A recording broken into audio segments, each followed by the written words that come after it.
אנחנו חיים בתקופה קשה, באמת לא פשוט לחיות כאן. ולכן הרבה מאוד נשים, גם בתקופת ההיריון, נדרשות ורוצות לקחת תרופות נוגדות דיכאון וחרדה, כמו ציפרלקס, פרוזק וכדומה. והרבה פעמים הן שואלות, זה מותר? זה יכול להשפיע על העובר? אפשר לקחת את התרופות האלה בהיריון.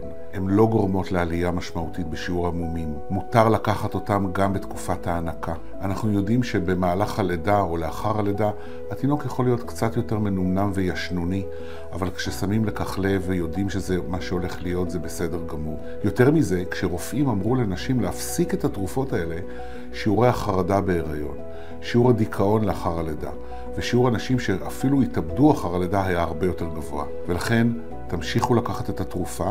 לפעמים אפילו גם בגלל ההיריון צריך להעלות את המינון של התרופה במהלך ההיריון. אבל אל תהססו ואל תפסיקו. מספיק קשה גם בלי התרופה. אתם צריכות את התרופה, תמשיכו לקחת.